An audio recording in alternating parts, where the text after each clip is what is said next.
Hello ಗೆಳೆಯರೆ, ಹೊಸ ವಿಡಿಯೋಗೆ ಸ್ವಾಗತ. ನಾವು ಇವತ್ತು ಎಕ್ಸ್ಪ್ಲೇನ್ ಮಾಡ್ತಿರೋ ಮೂವಿ ಇತ್ತೀಚೆಗೆ ರಿಲೀಸ್ ಆದ ರಾಮ್ ಚರಣ್ ಅವರ ಹೊಸ ಮೂವಿ ಗೇಮ್ ಚೇಂಜರ್. ಬನ್ನಿ ವಿಡಿಯೋ ಶುರು ಮಾಡೋಣ. ಮೊದಲನೇ ಸೀನಲ್ಲಿ ನಾವು ಒಬ್ಬ ವ್ಯಕ್ತಿನ ನೋಡ್ತೀವಿ. ಅವರೇ ಮುಖ್ಯಮಂತ್ರಿ. ಹೆಸರು ಸತ್ಯಮೂರ್ತಿ. ಅವನಿಗೆ ಏನೇನೋ ಕನಸು ಬೀಳ್ತಿರುತ್ತೆ. ಉಸಿರಾಡೋಕ್ಕೆ ಪ್ರಾಬ್ಲಮ್ ಆಗುತ್ತೆ. ಅದಕ್ಕೆ ಅವ್ರನ್ನ ಆಂಬುಲೆನ್ಸಲ್ಲಿ ಆಸ್ಪತ್ರೆಗೆ ಕರ್ಕೊಂಡು ಹೋಗ್ತಿರ್ತಾರೆ. ಹೋಗೋವಾಗ ಅವರು ಹೋಗ್ತಿದ್ದ ಫ್ಲೈಓವರಲ್ಲಿ ಗುಂಡಿಯಾಗಿ ಎಷ್ಟೋ ವೆಹಿಕಲ್ಸ್ಗಳು ಕೆಳಗೆ ಬೀಳ್ತವೆ. ಆಂಬುಲೆನ್ಸ್ ಹೋಗೋಕ್ಕೆ ಜಾಗ ಆಗದೆ CMನ ಎತ್ಕೊಂಡೇ ಹೋಗಿರ್ತಾರೆ. ಆಸ್ಪತ್ರೆಗೆ ಅಡ್ಮಿಟ್ ಆದಮೇಲೆ CM ಸತ್ತೋಗ್ತಾರೆ. ಆವಾಗ ಅಲ್ಲಿರೋ 4 ಜನದಲ್ಲಿ ಇಬ್ಬರು ಖುಷಿ ಆಗ್ತಾರೆ. ಅವರು ಸೂರ್ಯ ಮತ್ತು ಜೈರಾಮ್ ಅಂತ. ಅವ್ರ ಹೆಸರು ಏನೋ ಇದೆ, ನಾವು ಸೂರ್ಯ ಮತ್ತು ಜೈರಾಮ್ ಅಂತಲೇ ಕರೆಯೋಣ. ಸೂರ್ಯ ಮತ್ತು ಜೈರಾಮ್ ಇಬ್ಬರು ಅಣ್ಣ ತಮ್ಮ. CM ಸತ್ಯಮೂರ್ತಿ ಮಕ್ಕಳು. ಅಂದರೆ CM ಇವರಿಬ್ಬರೂ ಬೆಳೆಸಿರೋ ಅಪ್ಪ, ನಿಜವಾದಪ್ಪ ಅಲ್ಲ. ಇವ್ರು ಖುಷಿಯಾಗಿದೆ ಯಾಕೆ ಅಂದರೆ CM ಸತ್ತೋಗಿರೋದ್ರಿಂದ ಇವ್ರು CM ಆಗ್ಬೋದು ಅಂತ. ಸೂರ್ಯ ನೆಕ್ಸ್ಟ್ CM ನಾನೇ ಅಂತ. ಜೈರಾಮ್ ನಾನು ದೊಡ್ಡವನು, ನೆಕ್ಸ್ಟ್ CM ನಾನೇ ಅಂತ. ಸೂರ್ಯ ಯಾರೋ ನಾಯ್ಡು ಅನ್ನೋನಿಗೆ ಕಾಲ್ ಮಾಡಿ ಇನ್ನೇನು CM ಸತ್ತೋದ ಅನ್ಬೇಕು. ಅಷ್ಟರಲ್ಲಿ CMಗೆ ಮತ್ತೆ ಜೀವ ಬರುತ್ತೆ. ಅದನ್ನ ನೋಡಿ ಸೂರ್ಯ ಮತ್ತು ಜೈರಾಮ್ ಬೇಜಾರಾಗ್ತಾರೆ. CMಗೆ ಎಚ್ಚರ ಆಗುತ್ತೆ. ಅವನ ಆಪ್ತ ಸಭಾಪತಿ ಅನ್ನೋನಿಗೆ ನಾವು ಮಾಡ್ತಿರೋ ತಪ್ಪುಗಳು ನಮ್ಮನ್ನ ಫಾಲೋ ಮಾಡ್ತಿದ್ದಾವೆ, ನಾವು ಅವನ್ನೆಲ್ಲ ನಿಲ್ಲಿಸಬೇಕು ಅಂತಾನೆ. ಸೀನ್ ಕಟ್ಟಾದರೆ ಒಂದು ಟ್ರೈನ ತೋರಿಸ್ತಾರೆ. ಬೈಕಲ್ಲಿ ಜೀಪಲ್ಲಿ ಸ್ವಲ್ಪ ಜನ ಬಂದು ಟ್ರೈನ ನಿಲ್ಲಿಸಿ ಅದರಲ್ಲಿ ಯಾರನ್ನೋ ಹುಡುಕ್ತಿರ್ತಾರೆ.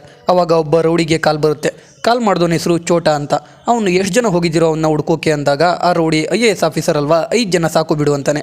ಅದಕ್ಕೆ ಚೋಟ ಅವನು ಇವಾಗ IAS, ಮುಂಚೆ IPS ಆಗಿದ್ದೋನು ಅಂತಾನೆ. ಅಷ್ಟೊತ್ತಿಗೆ ನಮ್ಮ ಕಥೆಯ ನಾಯಕ IAS ಆಫೀಸರ್ ರಾಮ್ ನಂದನ್ ರೌಡಿಗಳಿಗೆ ಹೊಡೆದು ಟ್ರೈನಿಂದ ಈಚೆ ಇಳಿದು ನನ್ನ ಹಿಡಿಯೋಕೆ ಟ್ರೈನ್ ನಿಲ್ಸಿದ್ರ ಅಂತ ಹೇಳಿ ಟ್ರೈನ್ನ ಮೂವ್ ಮಾಡೋಕೆ ಹೇಳ್ತಾನೆ. ರಾಮ್ IPS ಆಫೀಸರ್ ಆಗಿದ್ದಾಗಲೇ ಈ ಚೋಟಾಗೆ ಅವನ ಬಾಸ್ಗೆ ಸರಿಯಾಗಿ ಕೊಟ್ಟಿರ್ತಾನೆ ಅನ್ಸುತ್ತೆ. ಅದಕ್ಕೆ ಚೋಟನ ಬಾಸ್ ರಾಮ್ನ ಕರ್ಕೊಂಡು ಬರೋಕೆ ಚೋಟ ಮತ್ತು ಗ್ಯಾಂಗ್ನ ಕಳಿಸಿರ್ತಾನೆ. ರಾಮ್ ಚೋಟ ಮತ್ತು ಗ್ಯಾಂಗ್ಗೆ ಸರಿಯಾಗಿ ಹೊಡೆದು ಅವ್ರನ್ನೆಲ್ಲ ಟ್ರೈನ್ ಟ್ರ್ಯಾಕ್ಗೆ ಕಟ್ಟಾಕಿ ಚೋಟ ಬಾಸ್ಗೆ ವಿಡಿಯೋ ಕಾಲ್ ಮಾಡಿ ಇನ್ನು 2 ಗಂಟೆಯಲ್ಲಿ ನೀನು ಇಲ್ಲಿಲ್ಲ ಅಂದರೆ ನಿನ್ನ ರೈಟ್ ಹ್ಯಾಂಡ್ ಚೋಟ ಸತ್ತೋಗ್ತಾನೆ ಅಂತಾನೆ. ಚೋಟನ ಬಾಸ್ ಹೆಲಿಕಾಪ್ಟರಲ್ಲಿ ಬರ್ತಾನೆ. ಬಂದು ಅವ್ರನ್ನೆಲ್ಲ ಬಿಟ್ಬಿಡಿ ಅಂತ ಬಿಡ್ಕೋತಾನೆ. ಅದಕ್ಕೆ ರಾಮ್ ನನ್ನ ಟ್ರೈನ್ ಹೋಗ್ಬಿಡ್ತಲ್ಲ, ನಾನು ಇವಾಗ ನನ್ನ ಮನೆಗೆ ಹೇಗೆ ಹೋಗಲಿ ಅಂತ ಕೇಳ್ತಾನೆ. ಅದಕ್ಕೆ ಅವನು ನನ್ನ ಹೆಲಿಕಾಪ್ಟರ್ ತೊಗೊಂಡೋಗಿ ನೀವೇ ಹಿಡ್ಕೊಬಿಡಿ ಅಂತ ಹೇಳ್ತಾನೆ. ರಾಮ್ ಸರಿ ಅಂತ ಟ್ರೈನ್ ಟಿಕೆಟ್ನ ಅವನಿಗೆ ಕೊಟ್ಟು ಹೆಲಿಕಾಪ್ಟರ್ ಹತ್ತುತ್ತಾನೆ. ಇನ್ನೇನು ಟ್ರೈನ್ ಬಂದು ರಾಮ್ ಕಟ್ಟಾಕಿದ್ದ ಎಲ್ಲರ ಮೇಲೂ ಹಾದು ಹೋಗಬೇಕು. ಅಷ್ಟರಲ್ಲಿ ಹೆಲಿಕಾಪ್ಟರಲ್ಲಿ ಇದ್ದ ರಾಮ್ ಅಲ್ಲೇ ಬಿದ್ದಿದ್ದ ಕತ್ತಿ ಎತ್ಕೊಂಡು ಎಲ್ರಿಗೂ ಕಟ್ಟಿದ್ದ ಹಗ್ಗ ಕಟ್ ಮಾಡ್ತಾನೆ. ಎಲ್ಲರೂ ಹಾರಿ ಸೈಡ್ಗೆ ಬಿದ್ದು ಜೀವ ಉಳಿಸ್ಕೋತಾರೆ. ಅಲ್ಲಿಂದ ರಾಮ್ ಅವನ ಮನೆಗೆ ಹೋಗ್ತಾನೆ. ಮನೆಯಲ್ಲಿ ಅವರಪ್ಪ, ಅಮ್ಮ, ತಂಗಿ ಮತ್ತು ತಮ್ಮ ಇರ್ತಾರೆ. ರಾಮ್ ಅವ್ರ ಜಿಲ್ಲೆಗೆ ಕಲೆಕ್ಟರ್ ಆಗಿ ಬಂದಿರ್ತಾನೆ. ರಾಮ್ ಮನೆಗೆ ಬಂದಮೇಲೆ ಅವರಮ್ಮ ರಾಮ್ಗೆ ಎಷ್ಟು ದಿನ ಅಂತ ಅವಳ ನೆನಪಲ್ಲೇ ಇರ್ತೀಯ, ಮದುವೆ ಆಗು ಅಂತಾರೆ. ಇದರಿಂದ ನಮಗೆ ಗೊತ್ತಾಗೋದು ರಾಮ್ಗೆ ಯಾವುದೋ ಹಳೆ ಲವ್ ಸ್ಟೋರಿ ಇದೆ ಅಂತ. ಆದರೆ ಅವನ ತಮ್ಮಂಗೆ ಮದುವೆ ಮಾಡಿ ಅಂತ ಹೇಳ್ತಾನೆ. ಮತ್ತು ಅವನ ಲೈಫಲ್ಲಿ ಮದುವೆಗೆ ಜಾಗ ಇಲ್ಲ ಅಂತ ಹೇಳ್ತಾನೆ. ಈ ಕಡೆ CM ಸತ್ಯಮೂರ್ತಿ ಅವನ ಪಾರ್ಟಿ MLA ಮಿನಿಸ್ಟರ್ಸ್ ಎಲ್ಲರನ್ನೂ ಕರೆಸಿ ಇನ್ಮೇಲೆ ನಾವು ಯಾವುದೇ ಭ್ರಷ್ಟಾಚಾರ ಮಾಡಬಾರ್ದು ಅಂತ ಹೇಳ್ತಾನೆ. ಆದರೆ ಅದು ಜೈರಾಮ್ ಮತ್ತು ಸೂರ್ಯಂಗೆ ಇಷ್ಟ ಇರಲ್ಲ. ಆದರೂ CM ಮಾತು ಕೇಳಲೇಬೇಕು. CM ಎಲ್ರಿಗೂ ಇನ್ನೊಂದು ವರ್ಷ ನಾನೇ CM ಆಗಿರ್ತೀನಿ, ಯಾರಾದರೂ ಒಂದು ಸಣ್ಣ ತಪ್ಪು ಮಾಡಿದ್ರು ನಿಮ್ಮ ರಾಜಕೀಯ ಜೀವನ ಮತ್ತು ಪರ್ಸನಲ್ ಲೈಫ್ ಎಲ್ಲ ಹಾಳು ಮಾಡ್ತೀನಿ ಅಂತ ಹೇಳ್ತಾನೆ. ನೆಕ್ಸ್ಟ್ ಸೀನಲ್ಲಿ ನಮಗೆ ಒಬ್ಬ ವ್ಯಕ್ತಿನ ತೋರಿಸ್ತಾನೆ. ರೋಡಲ್ಲಿ ಎಲ್ಲರೂ ಸ್ಟ್ರೈಟ್ ಆಗಿ ಹೋಗ್ತಿದ್ರೆ ಇವನು ಮಾತ್ರ ಸೈಡ್ಗೆ ನಡ್ಕೊಂಡು ಹೋಗ್ತಿರ್ತಾನೆ. ಇವನ ಹೆಸರು ಸೈಡ್ ಸತ್ಯ ಅಂತ. ಅವನು ಹುಟ್ಟಿದಾಗಿನಿಂದ ಸೈಡ್ಗೆ ನಡೆಯೋದೇ ಅಭ್ಯಾಸ ಆಗಿರುತ್ತೆ. ಅದಕ್ಕೆ ಅವನ್ನ ಎಲ್ಲರೂ ಸೈಡ್ ಸತ್ಯ ಅಂತ ಕರಿತಾ ಇರ್ತಾರೆ. ಅವನು ಕಲೆಕ್ಟರ್ ಆಫೀಸಲ್ಲಿ P1 ಆಗಿರ್ತಾನೆ. ಅವನು ಆಫೀಸ್ಗೆ ಹೋಗ್ತಾನೆ. ಅಲ್ಲಿಗೆ ಕಲೆಕ್ಟರ್ ರಾಮ್ ಬರ್ತಾನೆ. ಅವನು ಸೈಡ್ ಸತ್ಯನ ಪರಿಚಯ ಮಾಡ್ಕೋತಾನೆ. ರಾಮ್ ಅಲ್ಲಿಗೆ ಬರೋ ಅಷ್ಟರಲ್ಲಿ ಡೆಪ್ಯೂಟಿ ಕಲೆಕ್ಟರ್, ತಹಶೀಲ್ದಾರ್ ಎಲ್ಲರೂ ಬಂದಿರ್ತಾರೆ. ರಾಮ್ ಅವರಿಗೆ ಈ ಡಿಸ್ಟ್ರಿಕ್ಟಲ್ಲಿ ಇಲ್ಲೀಗಲ್ ಆಗಿ ಕೆಲಸ ಮಾಡ್ತಿರೋರನ್ನೆಲ್ಲ ಕರೆಸಿ ಅಂತ ಹೇಳ್ತಾನೆ. ಅದಕ್ಕೆ ಒಬ್ಬ ಆಫೀಸರ್ 1 ವೀಕಲ್ಲಿ ಕರೆಸ್ತೀವಿ ಅಂತಾನೆ. ಅದಕ್ಕೆ ರಾಮ್ ಆಗಿದ್ರೆ ನೀನು ಪ್ರಮೋಷನ್ನ 1 ಇಯರ್ ಪೋಸ್ಟ್ಪೋನ್ ಮಾಡ್ತೀನಿ, ನಾಳೆ ಬೆಳಿಗ್ಗೆ ಎಲ್ಲರೂ ನನ್ನ ಕಣ್ಮುಂದೆ ಇರಬೇಕು ಅಂತ ಹೇಳ್ತಾನೆ. ನೆಕ್ಸ್ಟ್ ಸೀನಲ್ಲಿ ನಮಗೆ ಮರಳು ದಂಧೆ ಮಾಡ್ತಿರೋ ಸ್ಯಾಂಡ್ ಸಿಂಹ ಅನ್ನೋ ವ್ಯಕ್ತಿನ ತೋರಿಸ್ತಾರೆ. ಅಲ್ಲಿಗೆ ಸೂರ್ಯ ಬರ್ತಾನೆ. ಬಂದು ಸಿಂಹಗೆ ಆ ದಂಧೆನ ನಿಲ್ಲಿಸೋಕೆ ಹೇಳ್ತಾನೆ. ಸೂರ್ಯ ಹೇಳ್ತಿದ್ದಂಗೆ ಸಿಂಹ ಅಲ್ಲಿರೋ ವರ್ಕರ್ಸ್ನೆಲ್ಲ ಕಳಿಸ್ಬಿಡ್ತಾನೆ. ಸೂರ್ಯ ಹೋಗಿ ಸಿಂಹನ ಆಫೀಸಲ್ಲಿ ಕೂತ್ಕೊಂಡು ಅಲ್ಲಿರೋ ಸತ್ಯಮೂರ್ತಿ ಫೋಟೋ ನೋಡ್ತಾ, ನಮ್ಮ ತಂದೆ ಇದ್ದಿದ್ರೆ ಇವನ್ನ ಸಾಯಿಸಿ ಆದರೂ CM ಆಗ್ತಿದ್ರು, ಇವಾಗ ನಾವೇನು ತಪ್ಪು ಮಾಡಬಾರ್ದಂತೆ, ನಮ್ಮ ಅಣ್ಣ ಒಬ್ಬ ನನ್ನ ತಗ್ಲಾಕೋಕೆ ಕಾಯ್ತಾ ಇರ್ತಾನೆ, ನಾನು ಹೇಗೆ CM ಆಗೋದೋ, ಇನ್ಮೇಲೆ ಡೇ ಟೈಮಲ್ಲಿ ಸ್ಯಾಂಡ್ ಮೈನ್ ಮಾಡಬೇಡಿ, ನೈಟ್ ಟೈಮಲ್ಲಿ ಮಾಡಿ ಅಂತ ಹೇಳ್ತಾನೆ. ಆ ಟೈಮ್ಗೆ ಅಲ್ಲಿಗೆ ಒಬ್ಬ ಬಂದು ಸಿಂಹನಿಗೆ ನಿಮ್ಮನ್ನ ಹೊಸ ಕಲೆಕ್ಟರ್ ಆಫೀಸ್ಗೆ ಬರೋಕೆ ಹೇಳಿದ್ದಾರೆ ಅಂತ ಹೇಳ್ತಾನೆ. ನೆಕ್ಸ್ಟ್ ಎಲ್ಲ ಇಲ್ಲೀಗಲ್ ಬಿಸ್ನೆಸ್ ಮಾಡ್ತಿರೋರು ಕಲೆಕ್ಟರ್ ಆಫೀಸ್ಗೆ ಬಂದಿರ್ತಾರೆ. ಸೈಡ್ ಸತ್ಯ ಯಾರ್ಯಾರು ಬಂದಿದ್ದಾರೆ ಅಂತ ಹೇಳ್ತಾ ಇರ್ತಾನೆ. ಅದಕ್ಕೆ ರಾಮ್ ಯಾರ್ಯಾರು ಬಂದಿಲ್ಲ ಅಂತ ಹೇಳು ಅಂತಾನೆ. ಜೊತೆಗೆ ಯಾರ್ಯಾರು ಬಂದಿಲ್ಲ ಅವ್ರ ಮೇಲೆಲ್ಲ ಕೇಸ್ ಹಾಕಿ ಜೈಲ್ಗೆ ಹಾಕಿ ಅಂತ ಹೇಳ್ತಾನೆ. ಅಲ್ಲಿ ಬಂದಿರೋರಿಗೆಲ್ಲ ರಾಮ್ ಇನ್ಮೇಲಿಂದ ನೀವು ಮಾಡ್ತಿರೋ ದಂಧೆಯಲ್ಲಿ ಸ್ವಲ್ಪ ಕಡಿಮೆ ಮೋಸ ಮಾಡಿ, 2-3 ಬಿಸ್ನೆಸ್ ಮಾಡ್ತಿದ್ರೆ ಎಲ್ಲ ನಿಲ್ಲಿಸಿ ಬರೀ 1 ಬಿಸ್ನೆಸ್ ಮಾಡಿ ಅಂತ ಹೇಳ್ತಾನೆ. ಎಲ್ಲರೂ ನಗಾಡ್ತಾ ಏನು ಹಿಂಗೆ ಬೇಡ್ಕೋತಾವನೆ ಅಂತಿರ್ತಾರೆ. ಆವಾಗ ರಾಮ್ ಎಲ್ಲರೂ ಬಸ್ಗೆ ಹತ್ತಿಸೋಕೆ ಸತ್ಯಾಗಿ ಹೇಳ್ತಾನೆ. ಅಲ್ಲಿ ರಾಮ್ ಮತ್ತು ಸ್ಯಾಂಡ್ ಸಿಂಹ ಮಾತಾಡೋದ್ರಿಂದ ಗೊತ್ತಾಗುತ್ತೆ ಮುಂಚೆನೇ ಇವರಿಬ್ಬರಿಗೂ ಪರಿಚಯ ಇದೆ ಅಂತ. ಮೋಸ್ಟ್ಲಿ ಕಾಲೇಜಲ್ಲಿ ಇರಬೇಕು. ಗೌರ್ನಮೆಂಟ್ ಆಫೀಸರ್ಸ್ ಎಲ್ಲರನ್ನೂ 1 ಬಸ್ಸಲ್ಲಿ, ಪ್ರೈವೇಟ್ ಬಿಸ್ನೆಸ್ ಮ್ಯಾನ್ಗಳನ್ನ 1 ಬಸ್ಗೆ ಹತ್ತಿಸ್ತಾರೆ. ಅಲ್ಲಿಂದ ಡೈರೆಕ್ಟಾಗಿ ಭೀಮರಾವ್ ಅನ್ನೋ ಅಕ್ಕಿ ವ್ಯಾಪಾರಿಯ ಗೋಡೌನ್ಗೆ ಹೋಗ್ತಾರೆ. ಅಲ್ಲಿ ರಾಮ್ ಏನೇನೋ ಚೆಕ್ ಮಾಡ್ತಾನೆ. ಆಮೇಲೆ ಇಲಿ ಬೋನೆಲ್ಲಿ ಇಟ್ಟಿದ್ದೀರಾ ಅಂತ ಕೇಳ್ತಾನೆ. ಇಷ್ಟು ದೊಡ್ಡ ಗೋಡೌನ್ಗೆ ಇಲಿ ಬರಲ್ವಾ ಅಂತ ಅಲ್ಲೇ ಒಂದು ಮೂಟೆ ಎಳಿತಾನೆ. ಹಿಂದೆ ಇರೋ ಮೂಟೆಯಿಂದ ಅಕ್ಕಿ ತೆಗೆದು ನೋಡಿದಾಗ ಗೊತ್ತಾಗುತ್ತೆ. 1 ರೂಪಾಯಿಗೆ 1 kg ಅಕ್ಕಿ ತೊಗೊಂಡು ಅದನ್ನ ಕಲರ್ ಮಾಡಿ ಬಾಸುಮತಿ ಅಕ್ಕಿ ಅಂತ 60 ರೂಪಾಯಿಗೆ ಮಾರಿಸಿದ್ದಾರೆ ಅಂತ. ಆ ಅಕ್ಕಿ ತಿಂದು ಬರೋ ಇಲಿಗಳೆಲ್ಲ ಸತ್ತೋಗಿದ್ದಾವೆ ಅಂತ. ಅದಕ್ಕೆ ಆ ಗೋಡೌನ್ನ ಶಟ್ ಡೌನ್ ಮಾಡ್ತಾರೆ. ಅಲ್ಲೇ ಆ ಗೋಡೌನ್ಗೆ ಪರ್ಮಿಷನ್ ಕೊಟ್ಟಿದ್ದ ಆಫೀಸರ್ನ ಸಸ್ಪೆಂಡ್ ಮಾಡ್ತಾನೆ. ಆಮೇಲೆ ಅಲ್ಲಿಂದ ಒಂದು ಮಾಲ್ಗೆ ಹೋಗ್ತಾರೆ, ಅದು ಮಲ್ಲೇಶ್ವರ ಅನ್ನೋರ್ದು. ಅದನ್ನ ಕಟ್ಟೋಗೆ ಪರ್ಮಿಷನ್ ಕೊಟ್ಟಿರೋದು ಸೂರ್ಯ ಅಂತೆ. ಅಲ್ಲಿಗೆ ಒಂದು ಫೈರ್ ಇಂಜಿನ್ ಕರೆಸಿ 5th ಫ್ಲೋರ್ಗೆ ಹೋಗೋಕೆ ಹೇಳ್ತಾರೆ. ಆದರೆ 5th ಫ್ಲೋರ್ಗೆ ಹೋಗೋಕೆ ಜಾಗ ತುಂಬ ಚಿಕ್ಕ ಇರುತ್ತೆ. ಅದಕ್ಕೆ ರಾಮ್ ಮಲ್ಲೇಶ್ವರಗೆ 10 ಫ್ಲೋರ್ ಇರೋ ಮಾಲಲ್ಲಿ ಬೆಂಕಿ ಬಿದ್ದರೆ ಏನು ಮಾಡ್ತೀರಾ, ಹೀಗೆ ಮಾಲ್ಗೆ ಬೆಂಕಿ ಬಿದ್ದು 33 ಜನ ಸತ್ತೋದ್ರು, ಫೈರ್ ಇಂಜಿನ್ ಹೋಗೋಕೆ ಆಗದೆ ಅಂತ ಹೇಳ್ತಾನೆ. ಜೊತೆಗೆ ಮಾಲ್ನ ಡೆಮಾಲಿಷ್ ಮಾಡೋಕೆ ರಾಮ್ ಕೆಲಸದವ್ರನ್ನ ಕಳಿಸ್ತಾನೆ. ಅದಕ್ಕೆ ಮಾಲ್ ಮಲ್ಲೇಶ್ವರ, ನೀವು ಹೇಗಿದ್ರು ಮಾಲ್ನ ಡೆಮಾಲಿಷ್ ಮಾಡೋಕ್ಕೆ 1 ವೀಕ್ ಆದರೂ ಬೇಕು, ಅಷ್ಟರಲ್ಲಿ ನಾನು ಅದನ್ನ ತಡಿತೀನಿ ಅಂತಾನೆ.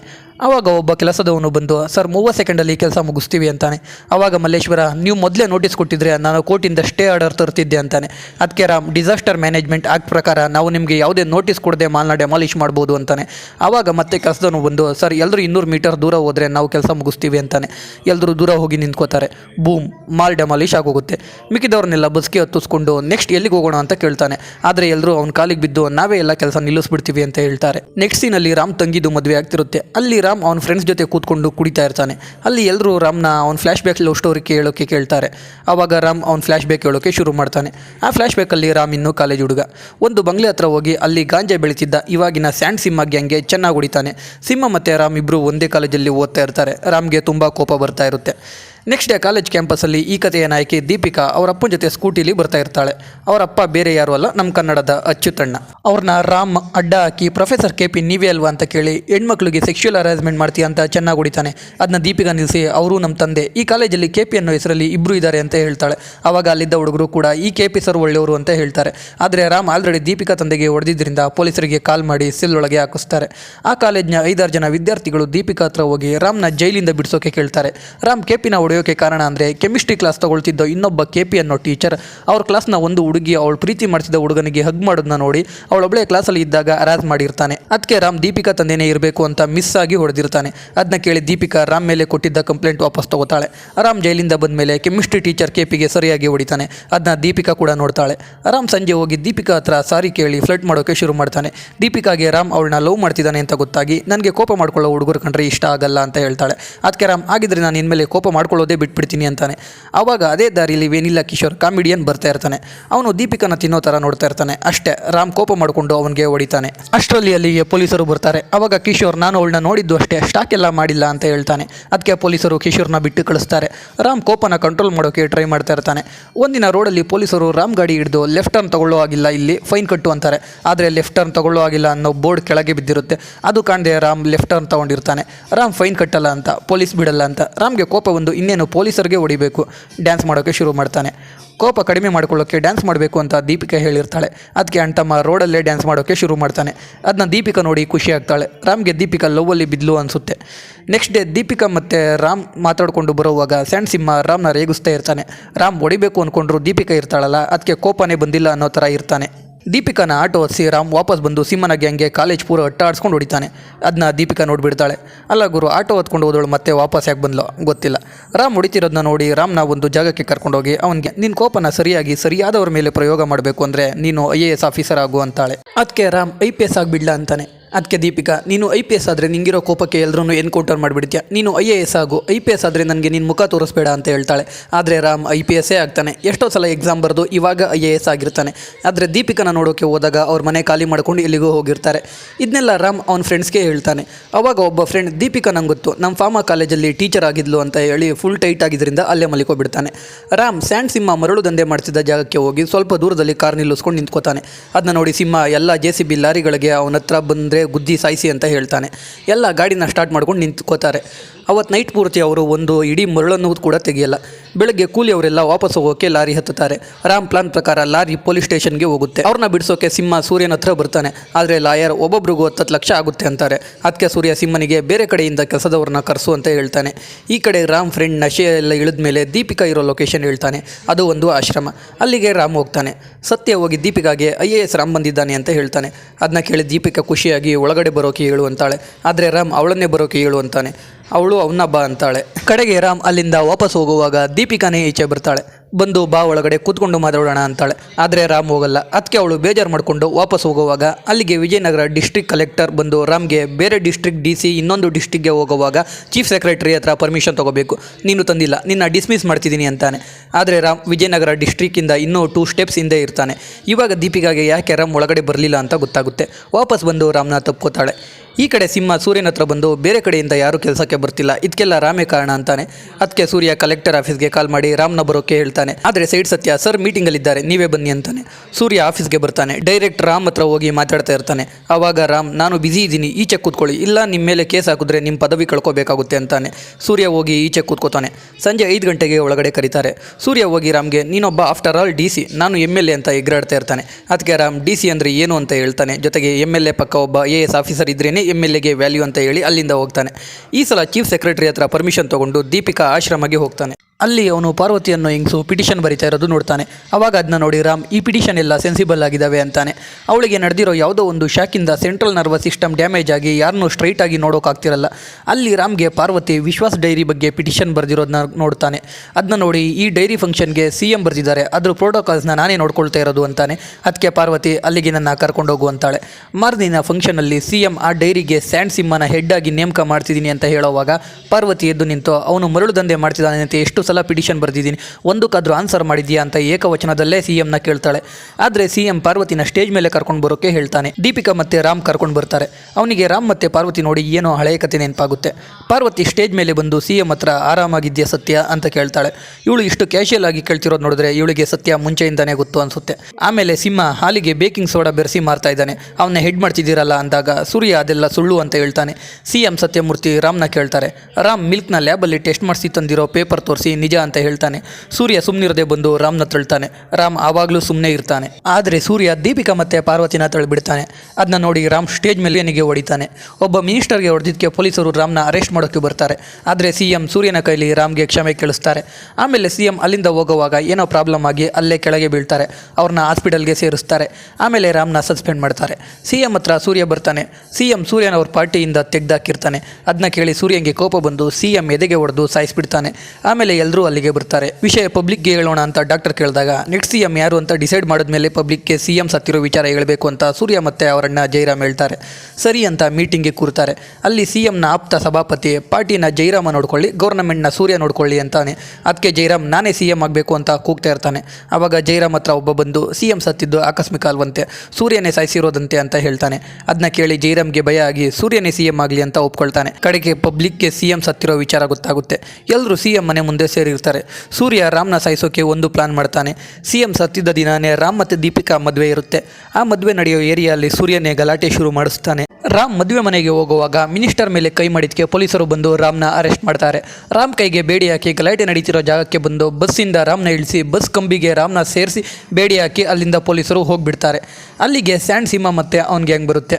ರಾಮ್ ಒಂದೇ ಕೈಲಿ ಹೇಗೋ ಫೈಟ್ ಮಾಡ್ತಾ ಇರ್ತಾನೆ. ಆದರೆ ರಾಮ್ಗೆ ತುಂಬಾ ಏಟಾಗುತ್ತೆ. ಈ ಕಡೆ CM ಶವ ಸಂಸ್ಕಾರ ಮಾಡೋಕ್ಕೆ ಸೂರ್ಯನೇ ಮುಡಿ ಕೊಡ್ತಾನೆ. ಆವಾಗ CM ಆಪ್ತ ಸಭಾಪತಿ CM ಸಾಯೋ ಮುಂಚೆ ನೆಕ್ಸ್ಟ್ CM ಯಾರಾಗಬೇಕು ಅಂತ ವಿಡಿಯೋ ರೆಕಾರ್ಡ್ ಮಾಡಿದ್ದಾರೆ ಅಂತ ಎಲ್ಲ ಜನಗಳಿಗೂ ವಿಡಿಯೋ ತೋರಿಸ್ತಾನೆ. ಆ ವಿಡಿಯೋ ಅಲ್ಲಿ ಸಸ್ಪೆಂಡ್ ಆಗಿರೋ ವೈಜಾಗ್ ಡಿಸ್ಟ್ರಿಕ್ಟ್ನ ಕಲೆಕ್ಟರ್ ರಾಮ್ ನಂದನ್ ಮುಂದಿನ CM ಆಗಬೇಕು, ಮತ್ತೆ ಅವನೇ ನನ್ನ ಶವಕ್ಕೆ ಕೊಳ್ಳಿ ಇಡಬೇಕು ಅಂತ CM ಹೇಳಿರ್ತಾನೆ. ಇದನ್ನ ಕೇಳಿ ರಾಮ್ನ ಅರೆಸ್ಟ್ ಮಾಡಿದ್ದ ಪೊಲೀಸರೇ ಬಂದು ರಾಮ್ನ ಕಾಪಾಡಿ ಕ್ಷಮೆ ಕೇಳ್ತಾರೆ. ಅಲ್ಲಿಗೆ ಹೆಲಿಕಾಪ್ಟರಲ್ಲಿ ಒಬ್ಬ ಆಫೀಸರ್ ಬಂದು ರಾಮ್ನ ಕರ್ಕೊಂಡು ಹೋಗ್ತಾನೆ. ಈ ವಿಷಯ ಇಡೀ ರಾಜ್ಯಕ್ಕೆ ಗೊತ್ತಾಗುತ್ತೆ. ರಾಮ್ ಹೋಗಿ CM ಶವಕ್ಕೆ ಬೆಂಕಿ ಇಡ್ತಾನೆ. ಸೂರ್ಯ ಬೆಂಕಿ ಇಡೋಕ್ಕೋಸ್ಕರ ಪಾಪ ಮುಡಿ ಕೂಡ ಕೊಟ್ಟಿದ್ದ. ಇವಾಗ CM ಸೀಟ್ ಜೊತೆ ಅವನ ಕೂದಲು ಕೂಡ ಹೋಯಿತು. ಆಮೇಲೆ ಸಭಾಪತಿ ರಾಮ್ಗೆ ಒಂದು ಕತೆ ಹೇಳ್ತಾನೆ. ಬೆಟ್ಟಗಳ ಕೆಳಗೆ ಇರೋ ಒಂದು ಊರು, ಆ ಊರಿಗೆ ಐರನ್ ಫ್ಯಾಕ್ಟ್ರಿಯವರು ಬಂದು ಬೆಟ್ಟ ಎಲ್ಲ ನಾಶ ಮಾಡ್ತಾ ಇರ್ತಾರೆ. ಅದಕ್ಕೆ ಅಪ್ಪಣ್ಣ ಅನ್ನೋ ಊರಿನ ಮುಖ್ಯಸ್ಥ ಆ ಊರಿನ ಜನರ ಜೊತೆ ಸೇರಿ ಪ್ರೊಟೆಸ್ಟ್ ಮಾಡೋಕೆ ಶುರು ಮಾಡ್ತಾನೆ. ಅಪ್ಪಣ್ಣ ನೋಡೋಕೆ ರಾಮ್ ಥರಾನೇ ಇರ್ತಾನೆ. ಅಪ್ಪಣ್ಣನ ಹೆಂಡತಿ ಪಾರ್ವತಿ ಇವಾಗ ಆಶ್ರಮದಲ್ಲಿರೋ ಏನ್ಸು. ಅಪ್ಪಣ್ಣನ ಜೊತೆ ಮುಕುಂದ ಅನ್ನೋ ಗೆಳೆಯ ಇರ್ತಾನೆ. ಕಡೆಗೆ ಗೌರ್ನಮೆಂಟ್ ಅವರು ಆ ಐರನ್ ಮೈನಿಂಗ್ನ ನಿಲ್ಲಿಸ್ತಾರೆ. ಇದರಿಂದ ಅಪ್ಪಣ್ಣ ಜೊತೆಗೆ ಎಲ್ಲ ಖುಷಿ ಆಗ್ತಾರೆ. ಒಂದು ದಿನ ಮುಕುಂದ ಊರಿನ ಜನರ ಜೊತೆ ಅಪ್ಪಣ್ಣ ಹತ್ರ ಬಂದು ಎಲ್ಲ ಕಡೆ ನಿಮ್ಮ ಬಗ್ಗೆ ಒಳ್ಳೆ ಮಾತಾಡ್ತಿದ್ದಾರೆ, ನೀವು ಜನರಿಗೋಸ್ಕರ ಒಂದು ಪಕ್ಷ ಕಟ್ಟಿ ಅಂತ ಹೇಳ್ತಾನೆ. ಆದರೆ ಅಪ್ಪಣ್ಣ ಬೇಡ ಅಂತಾನೆ. ರಾಜಕೀಯ ನಮ್ಮನ್ನು ಹಾಳು ಮಾಡುತ್ತೆ ಅಂತ ಹೇಳ್ತಾನೆ. ಆದರೆ ಎಲ್ಲರೂ ಅಪ್ಪಣ್ಣನ ಒಪ್ಪಿಸ್ತಾರೆ. ಅಪ್ಪಣ್ಣ ನಾವು ದುಡ್ಡಿಲ್ಲದೆ ಇರೋ ರಾಜಕೀಯ ಮಾಡೋಣ ಅಂತ ಹೇಳಿ ಒಪ್ಪಿಗೆ ಕೊಡ್ತಾನೆ. ಅಪ್ಪಣ್ಣನಿಗೆ ಸ್ವಲ್ಪ ತೊದಲು ಇರುತ್ತೆ. ಮಾತಾಡಬೇಕಾದ್ರೆ ತೊದಲ್ತಾ ಮಾತಾಡ್ತಾ ಇರ್ತಾನೆ. ಮಾರನೇ ದಿನ ಪ್ರೆಸ್ ಅವ್ರನ್ನ ಕರೆಸಿ ನಾವು ಅಬುದ್ಯ ಅನ್ನೋ ಪಕ್ಷನ ಕಟ್ತಾ ಇದ್ದೀವಿ ಅಂತ ಹೇಳ್ತಾನೆ. ಅದಕ್ಕೆ ಪ್ರೆಸ್ ಅವರು ನಿಮ್ಮ ಪಕ್ಷದ ಉದ್ದೇಶ ಏನು ಅಂತ ಕೇಳಿದಾಗ ಅಪ್ಪಣ್ಣ ತೊದಲುತ್ತಾ ಮಾತಾಡೋಕೆ ಶುರು ಮಾಡ್ತಾನೆ. ಅದನ್ನ ನೋಡಿ ಮುಕುಂದ ಮುಂದಿನ ವಾರ ಮಾಡೋ ದೊಡ್ಡ ಫಂಕ್ಷನಲ್ಲಿ ನಿಮಗೆ ಎಲ್ಲ ಹೇಳ್ತೀವಿ ಅಂತ ಹೇಳಿ ಕಳಿಸ್ತಾನೆ. ಅಪ್ಪಣ್ಣ ಎಷ್ಟೇ ಕಷ್ಟಪಟ್ಟರು ಅವನು ತೊಲ್ಲುತ್ತಾನೆ ಮಾತಾಡ್ತಾ ಇರ್ತಾನೆ. ಅದಕ್ಕೆ ಅಪ್ಪಣ್ಣ ನನ್ನ ಬದಲು ಯಾರಾದರೂ ಬೇರೆಯವರು ಮಾತಾಡಲಿ ಅಂತ ಎಲ್ರಿಗೂ ಹೇಳ್ತಾನೆ. ಅಲ್ಲೇ ಇವಾಗ ಸತ್ತಿರೋ CM ಸತ್ಯಮೂರ್ತಿ ಮತ್ತು ರಾಮ್ಗೆ ಕತೆ ಹೇಳ್ತಿರೋ ಸಭಾಪತಿ ಇರ್ತಾರೆ. ಸಭಾಪತಿ ಸತ್ಯಮೂರ್ತಿ ಚೆನ್ನಾಗಿ ಮಾತಾಡ್ತಾನೆ ಅಂತ ಅಪ್ಪಣ್ಣಗೆ ಹೇಳ್ತಾನೆ. ಆಮೇಲೆ ಮಾಡೋ ಎಲ್ಲ ಫಂಕ್ಷನಲ್ಲೂ ಸತ್ಯಮೂರ್ತಿನೇ ಮಾತಾಡೋಕ್ಕೆ ಶುರು ಮಾಡ್ತಾನೆ. ಅಪ್ಪಣ್ಣ ಸತ್ಯಮೂರ್ತಿನೇ ನಮ್ಮ ಪಕ್ಷದಿಂದ CM ಕ್ಯಾಂಡಿಡೇಟ್ ಅಂತ ಅನೌನ್ಸ್ ಮಾಡ್ತಾನೆ. ಎಲೆಕ್ಷನ್ ಹತ್ರ ಬರುತ್ತೆ. ಮುಕುಂದ ಮತ್ತು ಸತ್ಯಮೂರ್ತಿ ಅಪ್ಪಣ್ಣ ಹತ್ರ ಬಂದು ಈ ಸಲ ಎಲ್ಲರೂ ನಾವೇ ಗೆಲ್ತೀವಿ ಅಂತ ಹೇಳ್ತಿದ್ದಾರೆ. ಅದಕ್ಕೆ ನಾವು ದುಡ್ಡು ಖರ್ಚು ಮಾಡಬೇಕು, ಜನಗಳಿಗೆ ದುಡ್ಡು ಕೊಡಬೇಕು ಅಂತಾರೆ. ಅದಕ್ಕೆ ಅಪ್ಪಣ್ಣ ನಾವು ದುಡ್ಡಿಲ್ಲದೆ ರಾಜಕೀಯ ಮಾಡಬೇಕು ಅಂತ ಅಲ್ವಾ ಈ ಪಕ್ಷ ಕಟ್ಟಿದ್ದು ಅಂತಾನೆ. ಮುಕುಂದ ನಾವೇ ಗೆಲ್ತೀವಿ ಅಂತ ಇಂಡಸ್ಟ್ರಿಯಲ್ ಇಷ್ಟೆಲ್ಲ ಫಂಡ್ ಮಾಡೋಕ್ಕೆ ರೆಡಿ ಇದ್ದಾರೆ ಅಂತ ಹೇಳ್ತಾನೆ. ಆ ಇಂಡಸ್ಟ್ರಿ ಆ ಊರಲ್ಲಿ ಐರನ್ ಮೈನಿಂಗ್ ಮಾಡ್ತಿದ್ದ ಇಂಡಸ್ಟ್ರಿನೇ ಆಗಿರುತ್ತೆ. ಅದಕ್ಕೆ ಅಪ್ಪಣ್ಣ ನೀವೇನಾದರೂ ಅವ್ರ ಹತ್ರ ದುಡ್ಡು ತೊಗೊಂಡ್ರೆ ನಾನು ಪಕ್ಷನ ಡಿಸಾಲ್ವ್ ಮಾಡ್ತೀನಿ ಅಂತ ಹೇಳ್ತಾನೆ. ಮುಕುಂದ ಮತ್ತು ಸತ್ಯಮೂರ್ತಿ ಹೋಗಿ ಆ ಇಂಡಸ್ಟ್ರಿಯಲ್ ಇಷ್ಟ ಹತ್ರ ಹಾಗೆ ಹೇಳ್ತಾರೆ. ಆದರೆ ದುಡ್ಡನ್ನ ನೋಡಿದ್ಮೇಲೆ ಮನ್ಸು ಚೇಂಜ್ ಮಾಡಿ ದುಡ್ಡು ತಗೋಬಿಡ್ತಾರೆ. ಈ ವಿಷಯ ಬೇರೆ ಊರಲ್ಲಿ ದೇವಸ್ಥಾನಕ್ಕೆ ಹೋಗಿದ್ದ ಅಪ್ಪಣ್ಣ ಫ್ಯಾಮಿಲಿಗೆ ಗೊತ್ತಾಗುತ್ತೆ. ಅದಕ್ಕೆ ಅಪ್ಪಣ್ಣ ನಾಳೆನೇ ಪ್ರೆಸ್ ಮೀಟ್ ಅರೇಂಜ್ ಮಾಡಿ ಪಕ್ಷನ ರದ್ದು ಮಾಡೋಣ ಅಂತ ಹೇಳ್ತಾನೆ. ಈ ವಿಷಯ ಮನೇಲಿ ದುಡ್ಡು ಲೆಕ್ಕ ಆಗ್ತಿದ್ದ ಮುಕುಂದ ಮತ್ತು ಸತ್ಯಮೂರ್ತಿಗೆ ಗೊತ್ತಾಗುತ್ತೆ. ಇಬ್ಬರು ಸೇರಿ ಅಪ್ಪಣ್ಣ ಊರಿಗೆ ಬರೋ ದಾರಿಲೇ ಕೊಲೆ ಮಾಡಿಸೋಣ ಅಂತ ಪ್ಲಾನ್ ಮಾಡ್ತಾರೆ. ಅಪ್ಪಣ್ಣ ಊರಿಗೆ ಬರುವಾಗ ರೌಡಿಗಳು ಅಟ್ಯಾಕ್ ಮಾಡ್ತಾರೆ. ಅದರಲ್ಲಿ ಅಪ್ಪಣ್ಣನ ಹೆಂಡತಿ ಮತ್ತು ಮಗು ಬೇರೆ ಆಗ್ತಾರೆ. ಅಪ್ಪಣ್ಣ ಹೇಗೋ ರೌಡಿಗಳಿಗೆ ಹೊಡೆದು ಒಂದು ಫೋನ್ ಬೂತ್ ಹತ್ರ ಬಂದು ಪೊಲೀಸ್ಗೆ ಕಾಲ್ ಮಾಡ್ತಾನೆ. ಆದರೆ ತೊದ್ಲುತ್ತಾ ಏನೇನೋ ಹೇಳ್ತಾನೆ. ಅದಕ್ಕೆ ಪೊಲೀಸ್ ಕಾಲ್ ಕಟ್ ಮಾಡಿಬಿಡ್ತಾರೆ. ಆಮೇಲೆ ಮನೆಗೆ ಕಾಲ್ ಮಾಡಿ ಅವನ ಕಡೆ ಹುಡುಗರಿಗೆ ಅವನಿರೋ ಜಾಗ ಹೇಳ್ತಾನೆ. ಅದನ್ನ ಸತ್ಯಮೂರ್ತಿ ಕಳಿಸ್ಕೊಂಡು ಅಪ್ಪಣ್ಣ ಇರೋ ಜಾಗಕ್ಕೆ ಬಂದು ಅಪ್ಪಣ್ಣನ ಕೊಲೆ ಮಾಡ್ತಾನೆ. ಜೊತೆಗೆ ಇದ್ದ ಮುಕುಂದನ ಕೂಡ ಕೊಲೆ ಮಾಡ್ತಾನೆ. ಇದನ್ನ ಅಪ್ಪಣ್ಣನ ಹೆಂಡತಿ ನೋಡಿ ಅವಳು ಬಾಯಿ ಮುಚ್ಕೊಂಡು ಇನ್ನೊಂದು ಕೈಯಲ್ಲಿ ಮಗು ಬಾಯಿ ಮುಚ್ಕೊಂಡು ಕತ್ನ ಸೈಡ್ಗೆ ತಿರುಗಿಸ್ಕೊಂಡು ಹಾಗೆ ಅಲ್ಲಿಂದ ಹೋಗ್ಬಿಡ್ತಾಳೆ. ಆದರೆ ಅವಳು ಹಾಗೆ ಹೋಗುವಾಗ ಅವಳ ಮಗು ಅವಳನ್ನ ಬಿಟ್ಟು ಎಲ್ಲೋ ಹೋಗ್ಬಿಡುತ್ತೆ. ಮುಕುಂದನ ಇಬ್ಬರು ಮಕ್ಕಳನ್ನ ಸತ್ಯಮೂರ್ತಿ ಅವನ ಮಕ್ಕಳು ರೀತಿಯೇ ಬೆಳೆಸ್ತಾನೆ. ಅವರೇ ಸೂರ್ಯ ಮತ್ತು ಜಯರಾಮ. ಈ ಕಥೆನ ಸಭಾಪತಿ ರಾಮ್ಗೆ ಹೇಳ್ತಾನೆ. ಅಪ್ಪಣ್ಣ ಅವರ ಮಗ ಈ ರಾಮೇ ಆಗಿರ್ತಾನೆ. ಅವನ ನಿಜವಾದ ತಾಯಿ ಆಶ್ರಮದಲ್ಲಿರೋ ಪಾರ್ವತಿನೇ ಆಗಿರ್ತಾಳೆ. ಸತ್ಯಮೂರ್ತಿ ಅವನು ಮಾಡಿದ್ದ ಪಾಪ ತೊಳ್ಕೊಳ್ಳೋಕ್ಕಾಗಿ ಅಪ್ಪಣ್ಣ ಅವ್ರ ಮಗ ರಾಮೇ CM ಆಗಬೇಕು ಅಂತ ವಿಡಿಯೋದಲ್ಲಿ ಹೇಳಿರ್ತಾನೆ. ಈ ವಿಷಯ ಕೇಳಿ ರಾಮ್ ಆಶ್ರಮಕ್ಕೆ ಹೋಗಿ ಅವರ ಅಮ್ಮನ ಕಾಲಿಗೆ ಬಿದ್ದು ನಾನೆಲ್ಲಾನು ಸರಿ ಮಾಡ್ತೀನಿ ಅಂತ ಹೇಳ್ತಾನೆ. ನೆಕ್ಸ್ಟ್ ಡೇ ರಾಮ್ CM ಆಗಿ ಪ್ರಮಾಣ ಸ್ವೀಕರಿಸೋ ಮುಂಚೆ ಸೂರ್ಯ ರಾಮ್ CM ಆಗಬೇಕು ಅಂದರೆ ಅವನು ಅವನ IAS ಪದವಿಗೆ ರಾಜೀನಾಮೆ ಕೊಡಬೇಕು. ಅವ್ನು ರಾಜೀನಾಮೆ ಕೊಡಬೇಕು ಅಂದರೆ ನಾನು ಅವನ ಮೇಲೆ ಹಾಕಿರೋ ಕೇಸ್ನ ವಾಪಸ್ ತೊಗೋಬೇಕು. ನಾನು ಕೇಸ್ ವಾಪಸ್ ತೊಗೋಬೇಕು ಅಂದರೆ ರಾಮ್ ನೆಕ್ಸ್ಟ್ CM ಸೂರ್ಯ ಅಂತ ಸೈನ್ ಹಾಕಿ ಕೊಡಬೇಕು ಅಂತ ಹೇಳ್ತಾನೆ. ರಾಮ್ಗೆ ಬೇರೆ ದಾರಿ ಇಲ್ಲದೆ ಸೈನ್ ಹಾಕಿ ಕೊಡ್ತಾನೆ. ಆದರೆ ಸೂರ್ಯ ಉಲ್ಟಾ ಹೊಡೆದು ರಾಮ್ ಮೇಲಿರೋ ಕೇಸ್ನ ನಾನು ವಾಪಸ್ ತಗೊಳ್ಳಲ್ಲ ಅಂದ್ಬಿಡ್ತಾನೆ. ಈ ಕಡೆ ರಾಮ್ ಮೇಲಿರೋ ಕೇಸ್ನ ಇನ್ವೆಸ್ಟಿಗೇಟ್ ಮಾಡೋ ಆಫೀಸರ್ಸ್ಗೆ ಇಂಡಿಯಾ ವೈಡ್ ಇಂದ 2000 IAS ಅಧಿಕಾರಿಗಳಿಂದ ರಾಮ್ನ ಸಸ್ಪೆನ್ಷನ್ ರಿವೋಕ್ ಮಾಡಿ ಅಂತ ಪಿಟಿಷನ್ ಬರುತ್ತೆ. ಅದರಿಂದ ರಾಮ್ನ ಸಸ್ಪೆನ್ಷನ್ನ ರಿವೋಕ್ ಮಾಡ್ತಾರೆ. ಸೂರ್ಯ CM ಆಗ್ತಾನೆ. ಎಲ್ಲರ ಹತ್ರನೂ ದುಡ್ಡು ತೊಗೊಂಡು ಪ್ರಾಜೆಕ್ಟ್ ಯಾರಿಗೆ ಬೇಕೋ ಅವರಿಗೆ ಕೊಡಬೇಕು. ಅಷ್ಟರಲ್ಲಿ ಸೂರ್ಯ ನನ್ನ ಫಸ್ಟ್ ಸೈನ್ ಹಾಕೋದೆ ರಾಮ್ನ ಯಾವುದಾದ್ರೂ ನೀರು ನಿರಳಿಲ್ಲದೆ ಇರೋ ಜಾಗಕ್ಕೆ ಟ್ರಾನ್ಸ್ಫರ್ ಮಾಡೋಕ್ಕೆ ಅಂತಾನೆ. ಅಲ್ಲಿಗೆ ರಾಮ್ ಬಂದು ಒಂದು ಲೆಟರ್ ಕೊಡ್ತಾನೆ. ಅದರಲ್ಲಿ ಇನ್ನು 2 ತಿಂಗಳಲ್ಲಿ ಎಲೆಕ್ಷನ್ ಅಂತ ಇರುತ್ತೆ. ಎಲೆಕ್ಷನ್ ಅನೌನ್ಸ್ ಆದಮೇಲೆ CM ಯಾವುದೇ ಆರ್ಡರ್ನ ಪಾಸ್ ಮಾಡೋ ಆಗಿಲ್ಲ. ಹಾಗಾಗಿ ಇವಾಗ ಸೂರ್ಯ ಯಾವುದೇ ಸೈನ್ ಹಾಕೋ ಆಗಿಲ್ಲ. ಜೊತೆಗೆ ಚೀಫ್ ಎಲೆಕ್ಟೋರಲ್ ಆಫೀಸರ್ ಆಗಿ ರಾಮ್ನ ಅಪಾಯಿಂಟ್ ಮಾಡಿರ್ತಾರೆ. ಸೂರ್ಯಗೆ ಟಕ್ಕರ್ ಕೊಡೋಕ್ಕೆ ಸಭಾಪತಿ ಪ್ರಜಾ ಅಬುದ್ದಿಯಂ ಅನ್ನೋ ಇನ್ನೊಂದು ಪಕ್ಷ ಶುರು ಮಾಡ್ತಾನೆ. ರಾಮ್ ಎಲ್ಲ ಎಲೆಕ್ಷನ್ ಆಫೀಸರ್ಸ್ನು ಕರೆಸಿ ಅದರಲ್ಲಿ ಕರಪ್ಟ್ ಆಗಿರೋರ್ನೆಲ್ಲ ತೆಗೆದು ಸಿನ್ಸಿಯರ್ ಆಗಿರೋರನ್ನ ಹಾಕೋತಾನೆ. ಒಂದಿನ ರಾಮ್ ಒಂದು ಹಳ್ಳಿ ಜನಗಳಿಗೆ ದುಡ್ಡು ತೊಗೊಂಡು ಓಟ್ ಹಾಕಬೇಡಿ ಅಂತ ಹೇಳುವಾಗ ಅವರು ನಾವು ದುಡ್ಡು ತೊಗೊಂಡ್ರೆ ಒಂದಿನ ಆದರೂ ಒಳ್ಳೆ ಊಟ ಮಾಡ್ಬೋದು, ಒಳ್ಳೆ ಬಟ್ಟೆ ತಗೋಬೋದು, ಇಲ್ಲ ಅಂದರೆ ದುಡ್ಡು ಇಲ್ಲ, ಈ ಕಡೆ ಡೆವಲಪ್ಮೆಂಟು ಇರಲ್ಲ ಅಂತಾರೆ. ಇದನ್ನ ಕೇಳಿ ರಾಮ್ ಒಂದು ಪ್ಲಾನ್ ಮಾಡ್ತಾನೆ. ಆ ಪ್ಲಾನ್ ಪ್ರಕಾರ ಎಲ್ಲರೂ ಒಂದು ಓಟ್ಗೆ 20,000 ಕೇಳೋಕ್ಕೆ ಶುರು ಮಾಡ್ತಾರೆ. ಸೂರ್ಯ ದುಡ್ಡು ಕೊಡೋಕ್ಕೆ ಪ್ರಾರಂಭ ಮಾಡ್ತಾನೆ. ಸೂರ್ಯ ಗೌರ್ನಮೆಂಟ್ ಪ್ಲೇನ್ ಯೂಸ್ ಮಾಡ್ದ ಅಂತ ಹೇಳಿ ರಾಮ್ ಅಲ್ಲಿಗೆ ಬಂದು ಎಲೆಕ್ಷನ್ ಅನೌನ್ಸ್ ಮಾಡಿದ್ಮೇಲೆ ಗೌರ್ನಮೆಂಟ್ ಪ್ರಾಪರ್ಟಿ ಯೂಸ್ ಮಾಡೋ ಆಗಿಲ್ಲ ಅಂತ ರೂಲ್ ಇದೆ. ಆದರೂ ಸೂರ್ಯ ಪ್ಲೇನ್ ಯೂಸ್ ಮಾಡಿರೋದಕ್ಕೆ 25 ಲಕ್ಷ ಫೈನ್ ಕಟ್ಟಿ ಅಂತ ಹೇಳ್ತಾನೆ. ಜೊತೆಗೆ ಎಲೆಕ್ಷನ್ಗೆ ಒಬ್ಬ ಅಭ್ಯರ್ಥಿ 40 ಲಕ್ಷದ ಮೇಲೆ ಖರ್ಚು ಮಾಡುವಾಗಿಲ್ಲ. ಆಲ್ರೆಡಿ ಸೂರ್ಯ ಪ್ಲೇನ್ ಯೂಸ್ ಮಾಡಿ 25 ಲಕ್ಷ ಖರ್ಚು ಮಾಡವನೆ. ಇನ್ನು 15 ಲಕ್ಷ ಅಷ್ಟೇ ಅವನು ಓಪನ್ ಆಗಿ ಖರ್ಚು ಮಾಡಬೇಕಿರೋದು. ಅದಕ್ಕೆ ಪ್ರಚಾರಕ್ಕೆ ಸೂರ್ಯ ನಡ್ಕೊಂಡೇ ಹೋಗ್ತಾನೆ. 2 ಕಂಟೈನರ್ ದುಡ್ಡನ್ನ ರಾಮ್ ಸಿಕ್ಕಿದ್ರೂ ಹಿಡಿಯಲ್ಲ, ಬಿಟ್ಬಿಡ್ತಾನೆ. ಆದರೆ ಲಾಸ್ಟಲ್ಲಿ ಒಂದು ಕಂಟೈನರ್ ದುಡ್ಡನ್ನ ಹಿಡಿತಾನೆ. ಅದು ಜೈರಾಮ್ದು ಅಂತ ಒಬ್ಬ ಹೇಳ್ತಾನೆ. ಅದನ್ನ ರೆಕಾರ್ಡ್ ಮಾಡಿಕೊಂಡು ಎಲೆಕ್ಷನ್ ಟೈಮಲ್ಲಿ 200 ಕೋಟಿನ ಜೈರಾಮ್ ಅವನ ಕ್ಷೇತ್ರದ ಒಳಗಡೆ ತರ್ತಾ ಇರೋದಕ್ಕೆ ಅವನ ನಾಮಿನೇಷನ್ನ ಕ್ಯಾನ್ಸಲ್ ಮಾಡ್ತಾನೆ. ಫಸ್ಟ್ ರೌಂಡ್ ಪೋಲಿಂಗ್ ಶುರು ಆಗುತ್ತೆ. ಒಂದು ಪೋಲಿಂಗ್ ಬೂತಲ್ಲಿ ಬಾಂಬ್ ಬ್ಲಾಸ್ಟ್ ಆಗುತ್ತೆ. ಅದು ಸೂರ್ಯನೇ ಮಾಡಿಸಿ ರಾಮ್ಗೆ ಇನ್ನೂ 7 ಕಡೆ ಬಾಂಬ್ ಇಟ್ಟಿದ್ದೀನಿ, ಎಲ್ಲಿಟ್ಟಿದ್ದೀನಿ ಅಂತ ನನಗೂ ಗೊತ್ತಿಲ್ಲ, ಎಲ್ಲ ಕಡೆ ನಮ್ಮ ಹುಡುಗರು ಕಳ್ಳು ಓಟ್ ಹಾಕೋಕೆ ಬರ್ತಾರೆ, ನೀನೇನಾದರೂ ಪ್ರಾಬ್ಲಮ್ ಮಾಡಿದ್ರೆ ಬಾಂಬ್ ಬ್ಲಾಸ್ಟ್ ಆಗುತ್ತೆ ಅಂತ ಹೇಳ್ತಾನೆ. ಎಷ್ಟೋ ಜನ ಬಂದು ಕಳ್ಳು ಓಟ್ ಹಾಕೋದು, ರಾಮ್ ಏನೂ ಮಾಡಲ್ಲ. ಫಸ್ಟ್ ಡೇ ವೋಟಿಂಗ್ ಆದಮೇಲೆ ಸೂರ್ಯ ರಾಮ್ಗೆ ನಾನು ಎಲ್ಲೂ ಬಾಂಬ್ ಇಟ್ಟೇ ಇಲ್ಲ, ನಾನು ಹೇಳಿದ್ದು ಸುಳ್ಳು ಅಂತ ಹೇಳ್ತಾನೆ. ಆಮೇಲೆ ರಾಮ್ ಅವನು ಒಂದು ಟ್ವಿಸ್ಟ್ ರಿವೀಲ್ ಮಾಡ್ತಾನೆ. ಅದೇನೆಂದರೆ ಕಳ್ಳು ಓಟ್ ಹಾಕೋಕ್ಕೆ ಎಲ್ಲರೂ ಅವ್ರ ಕೈ ಮೇಲಿರೋ ಇಂಕ್ನ ಒರೆಸೋಕೆ ಹಾಕಿರೋ ಕೆಮಿಕಲ್ನ ರಾಮ್ ಚೇಂಜ್ ಮಾಡಿಸಿರ್ತಾನೆ. ಅದರಿಂದ ಎಲ್ಲರೂ ಬೆರಳು ಕೊಳೆಯೋಕೆ ಶುರುವಾಗಿರುತ್ತೆ. ಅವ್ರನ್ನೆಲ್ಲ ಹುಡುಕಿ ಅವರು ಎಲ್ಲೆಲ್ಲಿ ಕಳ್ಳು ಓಟ್ ಹಾಕಿದಾರೋ ಅಲ್ಲೆಲ್ಲ ಮತ್ತೆ ಓಟ್ ಹಾಕೋ ಹಾಗೆ ಮಾಡ್ತಾನೆ ಅಂತ ಹೇಳ್ತಾನೆ. ಆಮೇಲೆ ಸೂರ್ಯ ಪ್ಲಾನ್ ಮಾಡಿ ಎಲೆಕ್ಷನ್ ಕಮಿಟಿಗೆ ಸೂರ್ಯ ಅಪ್ಪಣ್ಣ ಮತ್ತು ಪಾರ್ವತಿ ಅವ್ರ ಮಗ ಅವ್ರ ಅಪ್ಪನ ಪಕ್ಷಕ್ಕೆ ಸಪೋರ್ಟ್ ಮಾಡಿದ್ದಾನೆ, ಅವನ್ನ ಇವಾಗಲೇ ಡಿಸ್ಮಿಸ್ ಮಾಡಬೇಕು ಅಂತ ಹೇಳ್ತಾನೆ. ಅದಕ್ಕೆ ರಾಮ್ ಲೀಗಲ್ ಆಗಿ ನಮ್ಮ ಅಪ್ಪ ಅಮ್ಮ ಬೇರೆಯವರು ಅಂತ ಹೇಳ್ತಾನೆ. ಸೂರ್ಯ ಪಾರ್ವತಿನ ಕರೆಸಿ ರಾಮ್ ನಿನ್ನ ಮಗ ತಾನೆ ಅಂತ ಅಂದಾಗ ಪಾರ್ವತಿ ಹೌದು ಅಂತಾಳೆ. ಅದಕ್ಕೆ ರಾಮ್ ಅವರು ಮೆಂಟಲ್ ಪೇಷಂಟ್ ಅಂತ ಅಂದ್ಬಿಡ್ತಾನೆ. ಅದರಿಂದ ಅವರ ಅಮ್ಮನ ಮನಸ್ಸಿಗೆ ತುಂಬ ನೋವಾಗುತ್ತೆ. ಆಫೀಸರ್ಸ್ ನಾಳೆ DNA ಟೆಸ್ಟ್ ಮಾಡಿಸೋಣ ಅಂತ ಹೇಳ್ತಾನೆ. ಪಾರ್ವತಿ DNA ಟೆಸ್ಟಿಂದ ನಾನು ರಾಮ್ ಅವರ ಅಮ್ಮ ಅಂತ ಗೊತ್ತಾದರೆ ರಾಮ್ಗೆ ಪ್ರಾಬ್ಲಮ್ ಆಗುತ್ತೆ ಅಂತ ತಿಳ್ಕೊಂಡು ಒಬ್ಳು PC ಹತ್ರ ಫೋನ್ ಇಸ್ಕೊಂಡು ಯೂಟ್ಯೂಬಲ್ಲಿ DNA ಟೆಸ್ಟ್ ಹೇಗೆ ಮಾಡ್ತಾರೆ ಮತ್ತು ಹೇಗೆ ಸತ್ತರೆ ನಮ್ಮ ಬಾಡಿಯಲ್ಲಿ ಪಾರ್ಟ್ಸ್ ಏನೂ ಸಿಗಲ್ಲ ಅಂತ ತಿಳ್ಕೊಂಡು ಒಂದು ಕೆಮಿಕಲ್ ಇಂಡಸ್ಟ್ರಿಗೆ ಹೋಗಿ ಸಲ್ಫುರಿಕ್ ಆಸಿಡ್ ಒಳಗೆ ಬೀಳ್ತಾಳೆ. ಇದರಿಂದ ಅವಳ ಬಾಡಿಯ ಒಂದು ಬೋನ್ ಕೂಡ ಸಿಗಲ್ಲ. ಇದೆಲ್ಲ ಗೊತ್ತಾಗಿ ರಾಮ್ ತುಂಬ ಅಳ್ತಾನೆ. ಆಮೇಲೆ ಎಲೆಕ್ಷನ್ ಸಮಿತಿ ರಾಮ್ ಪಾರ್ವತಿ ಮಗ ಅನ್ನೋದಕ್ಕೆ ಯಾವುದೇ ಪುರಾವೆ ಇಲ್ಲ ಅಂತ ಸೂರ್ಯ ಹೊರಿಸಿದ ಆಪಾದನೆಯನ್ನು ನಿರಾಕರಿಸ್ತಾರೆ. ಆಮೇಲೆ ಸೆಕೆಂಡ್ ರೌಂಡ್ ಪೋಲಿಂಗ್ ಕೂಡ ಏನೂ ಪ್ರಾಬ್ಲಮ್ ಇಲ್ಲದೆ ನಡೆಯುತ್ತೆ. ಕಡೆಗೆ ಕೌಂಟಿಂಗ್. ಸೂರ್ಯ 13 ಕೌಂಟರ್ ಹತ್ರ ಗಲಾಟೆ ಮಾಡಿದ್ರೆ ಮತ್ತೆ ಎಲೆಕ್ಷನ್ ಮಾಡ್ತಾರೆ ಅಂತ ಪ್ಲಾನ್ ಮಾಡ್ತಾನೆ. ಅದು ರಾಮ್ ಪ್ರಿಡಿಕ್ಟ್ ಮಾಡಿ ಆ 13 ಜಾಗ ಯಾವುದು ಅಂತ ತಿಳ್ಕೊಳ್ಳೋಕೆ ಎಲೆಕ್ಷನ್ ಟೈಮಲ್ಲಿ ಅರೆಸ್ಟ್ ಮಾಡಿದ್ದ ಸೂರ್ಯ ಕಡೆ ರೌಡಿಗಳನ್ನ ರಿಲೀಸ್ ಮಾಡಿ ಅವ್ರ ಫೋನ್ನ ಟ್ರ್ಯಾಕ್ ಮಾಡ್ತಾರೆ. ಅವರು ಹೋಗಿದ್ದ ಜಾಗದಲ್ಲೇ ಗಲಾಟೆ ಆಗೋದು ಅಂತ ಪ್ರಿಡಿಕ್ಟ್ ಮಾಡಿ ಅಲ್ಲಿರೋ ಎಲ್ಲ EVM ಮಷಿನ್ನ ಒಂದು ಜಾಗಕ್ಕೆ ತರಬೇಕು ಅಂತ ತೀರ್ಮಾನ ಮಾಡ್ತಾರೆ. ಆದರೆ ಅಷ್ಟು ಜನ ರೋಡಿಗಳನ್ನ ದಾಟಿ ತರಬೇಕು, ಅದು 13 ಕಡೆಯಿಂದ. ಅದಕ್ಕೆ ರಾಮ್ ತಲೆ ಓಡಿಸಿ ಡ್ರೋನ್ ಯೂಸ್ ಮಾಡಿ ಎಲ್ಲ ಒಂದು ಕಾಲೇಜ್ಗೆ ತಂದು ಕೌಂಟಿಂಗ್ ಶುರು ಮಾಡ್ತಾರೆ. ಎಲ್ಲ ರೌಡಿಗಳು ಆ ಕಾಲೇಜ್ ಹತ್ರ ಬರ್ತಾರೆ. ರಾಮ್ ಎಲ್ಲ ಪೊಲೀಸರನ್ನು ಮನೆಗೆ ಕಳಿಸ್ಬಿಡ್ತಾನೆ. ಆಮೇಲೆ ಬಂದ ಎಲ್ಲ ರೌಡಿಗಳಿಗೆ JCB ಕರೆಸಿ JCBಲಿ ಹೊಡೆದು ಟಿಪ್ಪರ್ಗೆ ಹಾಕಿ ಕಳಿಸ್ತಾನೆ.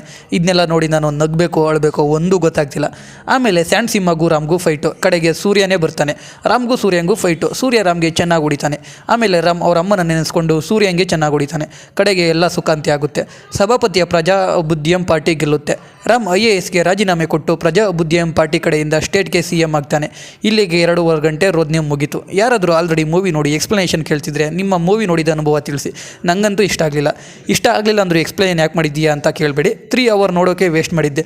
ಅದ್ರ ಜೊತೆಗೆ ಇನ್ನೊಂದು 5 ಅವರ್ ಸೇರಿಸಿ ಎಕ್ಸ್ಪ್ಲನೇಷನ್ ಕಂಪ್ಲೀಟ್ ಮಾಡಿದೆ. ಎಕ್ಸ್ಪ್ಲನೇಷನ್ ಇಷ್ಟ ಆಗಿದ್ರೆ ಲೈಕ್ ಮಾಡಿ, ಸಬ್ಸ್ಕ್ರೈಬ್ ಮಾಡಿ, ಸಪೋರ್ಟ್ ಮಾಡಿ. ಮತ್ತೊಂದು ಮೂವಿ ಜೊತೆ ಸಿಗ್ತೀನಿ. ಜೈ ಕರ್ನಾಟಕ.